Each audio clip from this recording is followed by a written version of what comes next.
ሰላም እንደምን አላችሁ? ደህና ናችሁ? እግዚአብሔር ስሙ የተባረከ ይሁን። እናንተስ ሁላችሁ እንዴት ናችሁ?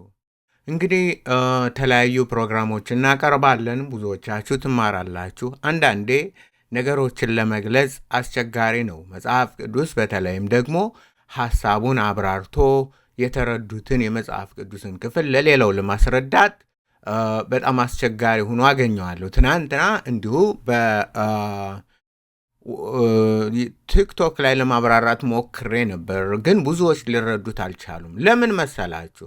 ለምን ቢባል ይህ ያልተለመደ መጽሐፍ ቅዱስን የመረዳት መንገድ ነው። እኔም እያቀረብኩላችሁ ያለው እስከ ዛሬም ብዙዎች መጽሐፍ ቅዱስን እንደሚያዩት አይደለም። መጽሐፍ ቅዱስ ብዙ ሰው የሚያየው ልክ በዚህን ጊዜ የተገለጠ በከሌ የተሰጠ በክርስቶስ የተጻፈ እንዲያውም the red letter of the word of Jesus የኢየሱስ ክርስቶስ ቃላት በቀይ የከሌ ቃላት እንደዚህ የነቢዩ ከሌ ቃላት በማለት ሰዎች አባባል በማለት ሰዎች መጽሐፍን እንደዛ አድርገው ነው የሚያዩት። እኔ ግን እንደዛ አርጌ አላየውም፣ እንደዛ አርጌ አልረዳውም፣ እንደዛ አርጌ አልገነዘበውም፣ እንደዛ አርጌ ለማወቅ እንትን የለኝም፣ ፍላጎትም የለኝም። ለምን ቢባል የተገለጠበት እግዚአብሔር የተናገረበትን ራሱን በትክክል ማወቅና መረዳት የእግዚአብሔር ቃል ነው ብሎ ሁሉን ነገር መያዝ አስፈላጊ ነው ብዬ ስለማምነው የእግዚአብሔር ነገር በሙሉ ልናውቀው ልንገነዘበው ይገባል። ስለዚህ ዛሬ አንድን ሐሳብ ይዤላችኋለሁ። 7 ጊዜ 7 ላሜ፣ ዳንኤል፣ ኢየሱስ ምን አገናኛቸው የሚል ጥያቄ ይኖራል። ቅድም በትናንት አንዷ እህት እንደጠየቀችው ምን አገናኛቸው? የነዚህ ነገር የተለያየ ነው እና እንዴት ሊገናኙ ይችላሉ? እንዴት የሚል ጥያቄ ካላችሁ በጣም ጥሩ፣ በጣም ደስ የሚል ነው። አብረን እንመረምራለን። 7 ጊዜ 7 ጊዜ 7 ምንድን ነው? እነዚህን ሶስቱን ምን ያገናኛል የሚል እንትን ይኖራችኋል። ስለዚህ መጽሐፍን እንዴት አድርጋችሁ እንደምታዩ የመጽሐፍ ቅዱስን ቁንጅና በጣም አስደሳች የሆነ መጽሐፍ አንድ ጻፊ እሱም እግዚአብሔር የሚባል አምላካችን እንደጻፈው ልዩ ልዩ እስክርቢቶችን እንደተጠቀመ ለማወቅ በዛ መንገድ እንድንረዳው ያደርገናል ማለት ነው። ስለዚህ ላሜህ ላይ እንሄዳለን። ላሜህ የዘፍጥረት ምዕራፍ 4 ላይ እናገኘዋለን። አመፀኛ ማለት ነው። ላሜህ የሚያምፅ ነው። የአመፃ ሰው ምልክት ነው ላሜህ። እንግዲህ ላሜህ የኖህ የልጅ ልጅ ነው። እስቲ በአጠቃላይ የእሱን ሐሳብ እንይና ምንድን ነው በአጠቃላይ ህይወቱ ምንን ያመለክታል የሚለውን ከተገነዘብን በኋላ ወደ ዳንኤል ሄደን ለዛ እልባት ከዛም ወደ ማቴዎስ 18 ሄደን ዋናውን ሐሳብ ጌታችን ኢየሱስ ክርስቶስ ዳንኤል የተነበየውን እንደፈጸመው አሳያችኋል። ስለዚህ እግዚአብሔር በነገር ሁሉ ይርዳን። ሄኖህም ጋይዳድን ወለደ፣ ጋይዳድም ሚአኤልን ወለደ፣ ሚኤልም ማቱሳኤልን ወለደ፣ ማቱሳኤልም ላሜህን ወለደ። የላሜ ማቱሳኤል ልጅ ነው ማለት። ላሜህም ለራሱ 2 ሚስቶችን አገባ። የመጀመሪያው አመጻዝ ላይ ይጀምራል። ላሜ ያመጻ ሰው ነው ያልኩት። በእግዚአብሔር ቃል ላይ የሚያምጽ የመጀመሪያ 2 ሴቶችን ያገባው እንደ ነብዩ መሐመድ መንገድ ለነብዩ መሐመድ መንገድን የከፈተው ማን ነው? ላሜህ ነው። ላሜህም ለራሱ 2 ሚስቶችን አገባ። የአንዲቱ ስም አዳ፣ የሁለተኛይቱ ስም ሴላ ነበረ። አዳም ያባልን ወለደች። ላሜህ ሌላው አመፃው ምንድነው? የቤት መጠሪያ አይሆንም። የቤት አረጋ ወይም ከሌን ወለደ፣ አበበ ከሌን ወለደ ሳይሆን በላሜህ ቤት ሴቲቱ ነው ዋና ራስ። የቤት ራስ የምትሆነው ሴቲቱ ናት። ለምን?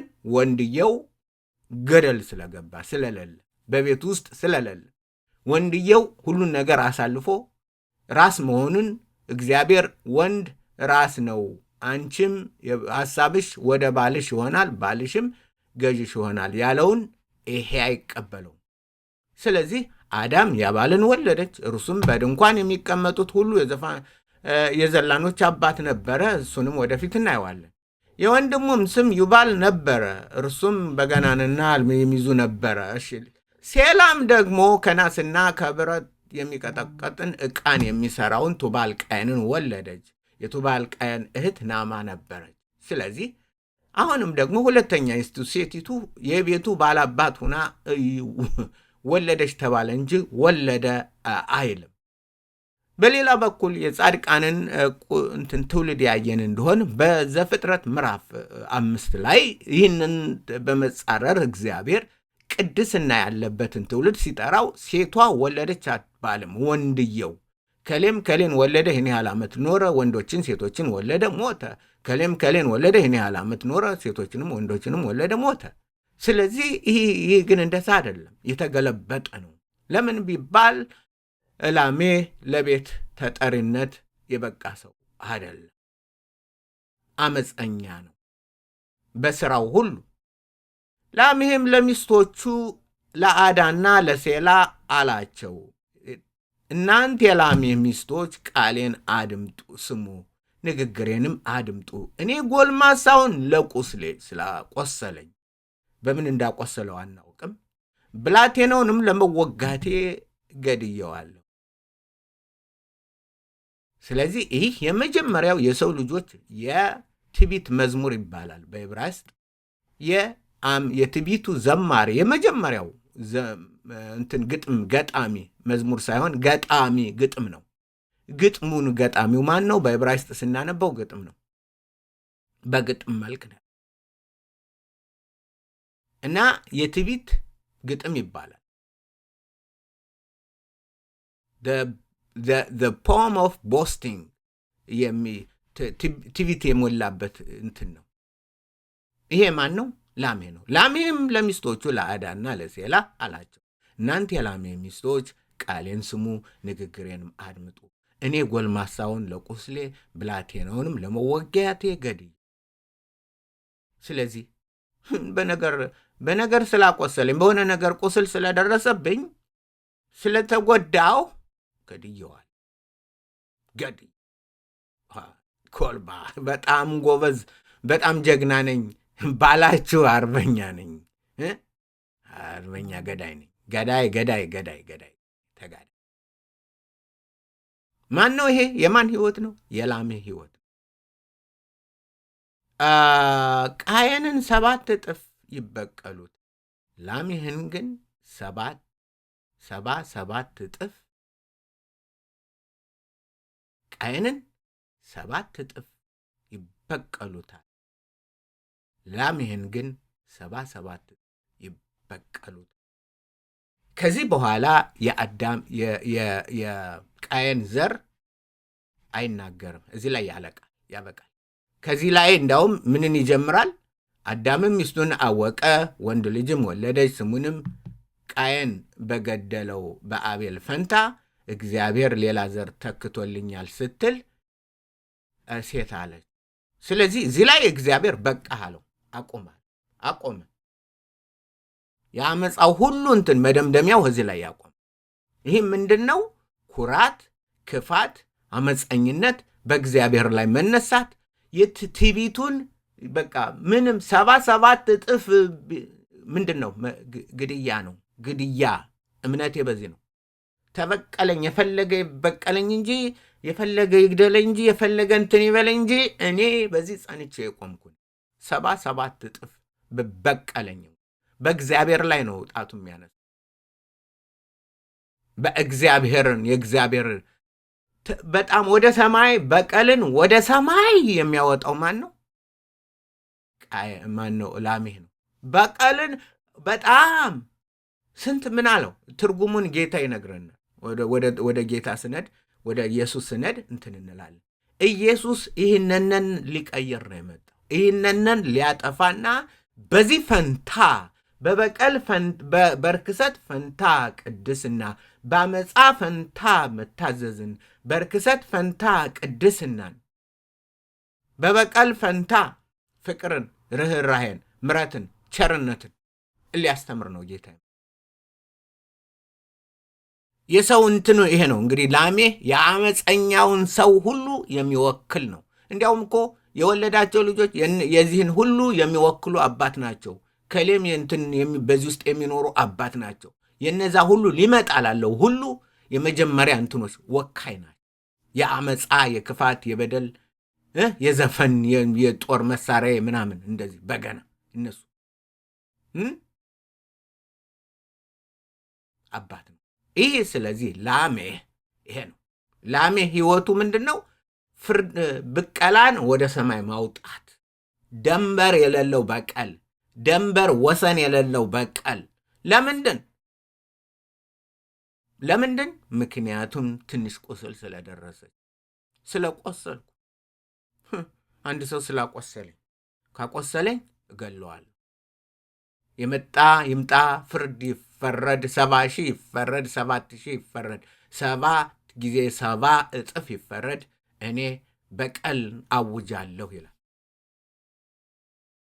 ይህ የላሜህ እንትን ነው።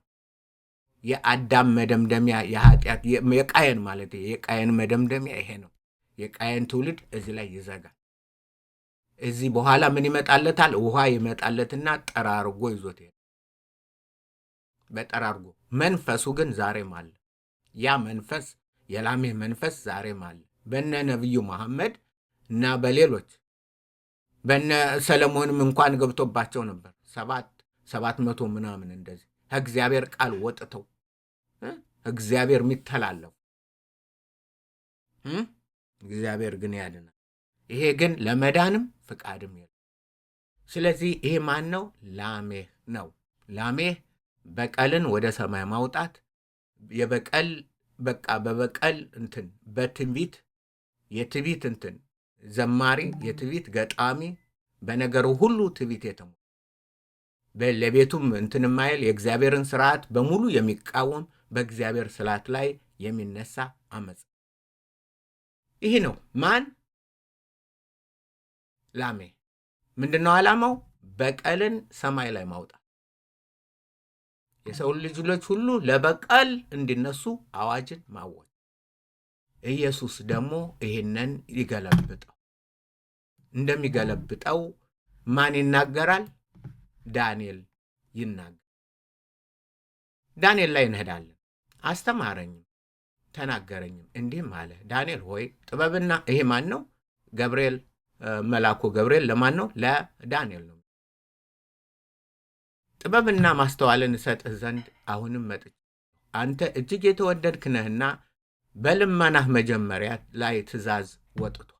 እኔም እነግርህ ዘንድ መጥቻለሁ። አሁንም ነገሩን መርምር፣ ራዩንም አስተውል አለ። አሁን እናንተ ልታስተውሉ ይገባል።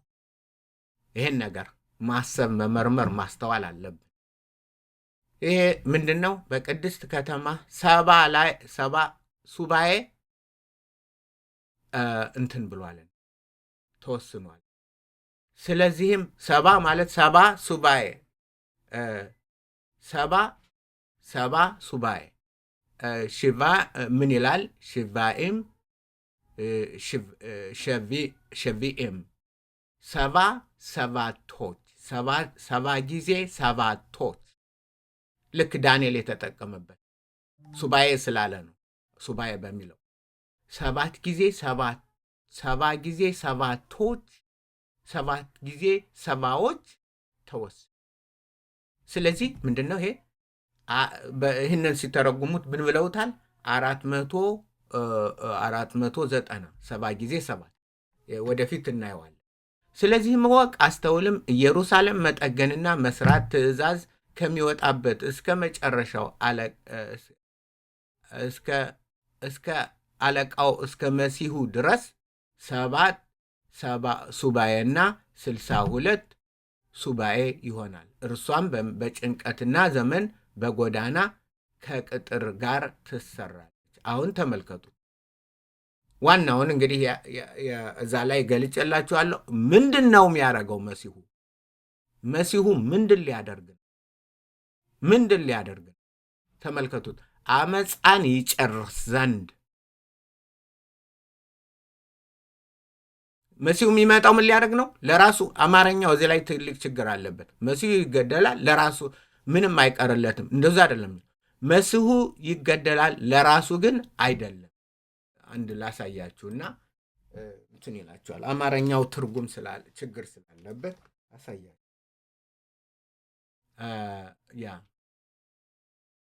ዳንኤል አብራችሁን እኔ ጋር እዩ 9 መሲህ ወልቢ ምንድን ከቶፍ ይደረጋል 9 እዚህ ላይ እናያለን። ወደ ላይ ላውጣላችሁ 9:20 70 weeks ዊክስ የሚለው ይሄ አሁን ለምሳሌ ምንድን ነው ያልኳችሁ? ዕብራይስጡ ምንድን ነው? ሽቡኢም 7 ሸቪኢም 7 ዕብራይስጡ እንደዛ ነው። እና እንትኑነን ምን ይላል መሲያው restore the prince shall 7 weeks and 3 square and ምን ይሆናል መሲሁ?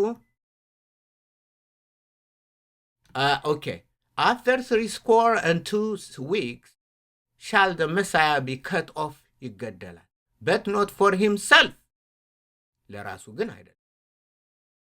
አማርኛው እዚህ ያገል ለራሱ ግን ምንም አልቀረለት የሚለው ለራሱ ግን አይደለም ይገደላል፣ ለራሱ ግን አይደለም። ለማን ነው መሲሁ የሚገደለው? ለእኛ ነው። ምንን ያደርግ ዘንድ? አመፃን ይጨርስ ዘንድ። ማን ያወጀውን? ላሜህ። በምን? በ7 ጊዜ 7 አመፃን ይጨርስ ዘንድ ኃጢአትንም ይፈጽም ዘንድ ኃጢአትን ፈጽሞ ያስወግድ ዘንድ። ማን በማን ከፍ እንድል የታወጀውን? በላሜህ። በደልንም ያስተሰረይ ዘንድ የት የመጣውን በደል? በላሜህ የገነነው ከፍ ያለውን በሰው ልጆች ላይ በላሜህ ስም ወደ ላይ የወጣውን ይህንን በደልን ያስተሰረይ ዘንድ ለዚህ መድኃኒት ያደርግ የዘላለም ጽድቅን ያገባ ዘንድ ዋው ዘላለም ምሕረትን የዘላለም ጽድቅን ያለብሰን ዘንድ። ምክንያቱም በላሜህ እንትን የዘላለም ፍርድ ነው። ምን የፈለገ ይምጣ በቃ 7 ጊዜ 7 እንትን ይበል፣ እኔ ምንም የለም ተስፋ የለም። በላሜህ ተስፋ የለም። ተስፋው ምንድነው? ፍርድ ነው። ወደ ገሃነም መጣ። ኢየሱስ ግን ያንን ይቀለብ ራእይና ትንቢትን ያትም ዘንድ ይሄ ራእይ ነው። የእግዚአብሔር ቃል ፍጻሜ ያመጣ ዘንድ የእግዚአብሔርን ቃል ትንቢቱንም ሁሉንም ያትመው ዘንድ። ምክንያቱም ያለ ብዛ ምንም ደህንነት የለም። ቅዱሳኑንም ይቀባ ዘንድ በቃ ይቀድስ ዘንድ ያድስ ዘንድ ይህን ያደርግ ዘንድ በሕዝብና በቅድስት ከተማ ላይ 7 ሱባኤ ተቀጥሯል። 7 ጊዜ 7 ይሄ ተቀጥሯል። አያችሁ። ስለዚህ ኢየሱስ ምን እንደሚያደርግ ነው የተነገረው። ሁሉን ነገር በላሜህ የመጣውን በሰው ልጅ የመጣውን አመፃ፣ ክፋት፣ ተንኮል፣ ትዕቢት ምናምን ሁሉ ቀልብሶ ምን ያመጣ ዘንድ? ደህንነትን፣ ምሕረትን፣ ቸርነትን፣ በጎነትን፣ ፍቅርን፣ አብሮ መኖርን፣ መረዳዳትን፣ እግዚአብሔር መታዘዝን፣ እንደ እግዚአብሔር ቃል መኖርን፣ የቤት ራስ መሆንን፣ የቤት አላቂ፣ የቤት ኃላፊ፣ የቤት እንትን መሆንን በቃ ያንን ሁሉ ላሜህ ያወጀውን በትዕቢት ያወጀውን ሁሉ ገልብጦ በላሜህ ውስጥ የነበረው የክፉ መንፈስ ያወጀውን ሁሉ ገልብጦ ምሕረትን፣ ቸርነትን፣ የዘላለም ደስታን፣ የዘላለም ትዕግስትን ያመጣ ዘንድ ነቢዩ ዳንኤል ስለ ኢየሱስ አያችሁ። አሁን ይሄ ከገባችሁ የተፈጸመውን እናያለን። በዛን ጊዜ ጴጥሮስ ወደ ኢየሱስ ማቴዎስ ነው አሁን የቅድም ያየነው ዳንኤል ላይ ነው ትንቢት እንደ በዛን ጊዜ ጴጥሮስ ወደ እርሱ ቀርቦ ጌታ ሆይ ወንድሜ ቢበድል ስንት ጊዜ ልተውለት? እስከ 7 ጊዜን አለው። እስከ 7 ጊዜ ይቅር በለው። ምን ያህል ይቅር ልበለው? ይሄ ሁሉ ከእንትን ጋር የተያዘ ነው። ከላሜህ ኢየሱስን ምን አለ? ኢየሱስም እንዲህ አለው እስከ 7 ጊዜ 7 እስከ 7 ጊዜ 7 እንጂ እስከ 7 ጊዜ አልልህ። እስከ 7 ጊዜ እስከ 7 ጊዜ 7 እንጂ ጊዜ። ስለዚህ ይህ ማለት ምን ማለት ነው? ወንድሜ የተበደለኝ እጣቴን ዘርግቼ 1 2 3 4 5 6 7 1 7 1 2 3 4 5 6 7 እንደዛ እያልኩ ቁጥር ማለት ነው። ኢየሱስ እንደዛ ማለቱ ነው አይደለም። ፈጽም ምሕረትን፣ ፍጹም ቸርነትን፣ ፍጹም በጎነትን ፈጽመህ ተወው። ፈጽመህ በቀልን፣ ክፋትን፣ በላሜህ መንፈስ ላይ ያለውን ሁሉ ተቃውመህ ይህን አደርግ ብሎ ኢየሱስ በራሱ ደም የኃጢአታችን ከፍሎ ይህንናል። ስለዚህ እስከ 7 ጊዜ 7 ምሕረት የመጣው በማን ነው? በኢየሱስ። የተነገረው በማን ነው? በዳንኤል ትንቢት። ትንቢቱ ሲፈጸም ጌታችን መድኃኒት። ስለዚህ መንግሥተ ሰማያት ባሮችን ሊቆጥር የወደደ ንጉሥ ትመስላለች። ተመልከቱ እንዴት ያማረ ነው የጌታ የኢየሱስ ትምህርት። ኢየሱሴ። ስለዚህ መንግሥተ ሰማያት ባሮችን ሊቆጣጠር የወደደ ንጉሥ ትመስላለች። መቆጣጠርም በጀመረ ጊዜ 1000 መክሊት ዕዳ ያለበትን አንድ ሰው ወደ እርሱ አመጡ። የሚከፍለውም ሲያጣ እርሱና ሚስቱ ልጆቹም ያለውም ሁሉ እንዲሸጥና ዕዳውን እንዲከፈል ጌታውን አዘዘ። ስለዚህም ባሪያው ወድቆ ሰገደለትና ጌታ ሆይ ታገሰኝ፣ ሁሉንም እከፍልሃለሁ። አወይ አልችልም አለ። ታገሰኝ፣ ልጆቼ አይሸጡ፣ ቤቴ አይሸጥ፣ ንብረቴ አይሸጥ፣ ታገሰኝ አለው። የዛም ባሪያ ጌታ አዘነለትና ለቀቀው፣ ዕዳውንም ተወለ። ዕዳውን ሁሉ ምን አለለት? ተወለት። ዋው! ነገር ግን ያ ባሪያ ወጥቶ ከባሮቹ 100 ዲናር ዕዳ ያለበትን አንዱን አገኘና ዕዳህን ክፈለኝ፣ ይሄ የላሜህ መንፈስ ያለበት ክፈለኝ ብሎ ያዘና አነቀው። ወጥቶ ሲሄድ እኮ ነው ምሕረት አግኝቶ ያን ሁሉ ዕዳ። ስለዚህም ባልንጀራው ባሪያው ወድቆ ታገሰኝ፣ ሁሉንም እከፍልሃለሁ ብሎ ለመነው። እርሱም አልወደደም፣ ግን ሄዶ ዕዳውን እስኪከፍል ድረስ በወህኒ አኖረው። ባልንጀሮቹም የሆኑ ባሮችም ያደረገውን አይተው እጅግ አዘኑ። ዋው! ምን አይነት አመፀኛ፣ ምን አይነት ክፉ ነው! ይህን ሁሉ ምሕረት ተደርጎለት ለትንሽ ነገር ትልቅ ምሕረት አግኝቶ ለትንሿ ነገር ትልቅ ለትንሿ እንዴት ይቀር? መጥተውም የሆኑትን ሁሉ ለጌታቸው ገለጡለት። ከዛም ወዲያ ጌታው ጠርቶ አንተ ክፉ ባሪያ ስለለመንከኝ ያን ዕዳ ሁሉ ተውሁልህ፣ እኔ እንደማርሁ ባልንጀራህ የሆነውን ያን ባሪያ ልትምረው ለአንተ አይገባህምን አለው። ጌታውም ተቆጣና ዕዳውን ሁሉ እስኪከፍል ድረስ ለሚያሰቃዩት አሳልፉ። ከእናንተ እያንዳንዱ ወንድሙን ከልቡ ይቅር ካላለ እንዲሁ ደግሞ የሰማይ አባታችሁ ያደርጋችኋል። ስለዚህ ይቅርታ ነው። የሰማይ አባታችሁ ይቅር ባይ ነው። ይቅር ባይ ነኝ። ይቅርታን አስተምሬያችኋለሁ። በይቅርታ የተሞላ በይቅርታ የተሞላችሁ፣ በምሕረት የተሞላችሁ፣ በቸርነት የተሞላችሁ፣ በስርዓት የተሞላችሁ፣ ስነ ስርዓት ያላችሁ ህዝብ። ስለዚህ ይህን ያደረገው ማን ነው? የእግዚአብሔር ልጅ ኢየሱስ በደሙ ከፍሎ የኃጢአትን ይቅር ብሎ ይህን ሁሉ ኃጢአት ይቅር ብሎ እኛም ደግሞ ሌሎችን ይቅር እንድንል በሱ መንገድ እንድንሄድ በሱ ጎዳና እንድንሄድ የሱን ጽድቅ እንድናደርግ የሱን መንገድ ተከትለን ሐሳቡን ተከትለን ከሱ እንድንማር በቃሉ እንድንኖር የእግዚአብሔር ልጅ ኢየሱስ ያስ ስለዚህ ምርጫችሁ ማን ነው? ላሜ ወይስ ኢየሱስ? የትኛውን መረጣችሁ? ላሜህን? ኢየሱስን? እግዚአብሔር በፊትህ በመንገድህ ክፉንና ደጉን ሞትና ሕይወትን አስቀምጫለሁ፣ ሕይወትን ግን ምረጥ ሲል ለሙሴ የተናገረውን ታስታውሳላችሁ። ሕይወትን ምረጡ፣ ኢየሱስን ምረጡ፣ ምሕረትን ምረጡ፣ ቸርነትን ምረጡ፣ እግዚአብሔርን መታዘዝ ምረጡ፣ በእግዚአብሔር መንገድ መሄድ። አለበለዛ ግን እንደ ላሜ ትጠፋላችሁ። እንደዚህ ሰውዬ የላሜ መንፈስ እንዳለበት እናንተም ትጠፉ። ጥፋቱ በጣም በጣም አስቀያሚ ይሆንባል በማለት የዛሬውን ትምህርት እዚህ ላይ እደመድማለሁ። ጥያቄ ያላችሁ ጥያቄዎቻችሁን መጠየቅ ትችላላችሁ። ላይቭም ስገባ ላይቭ መቅረብ ትችላላችሁ። ሸር አድርጉ፣ ላይክ አድርጉ፣ ሳብስክራይብ አድርጉ። ጌታ ኢየሱስ በነገር ሁሉ ይባርካችሁ። ደህና ሁኑልኝ ባይ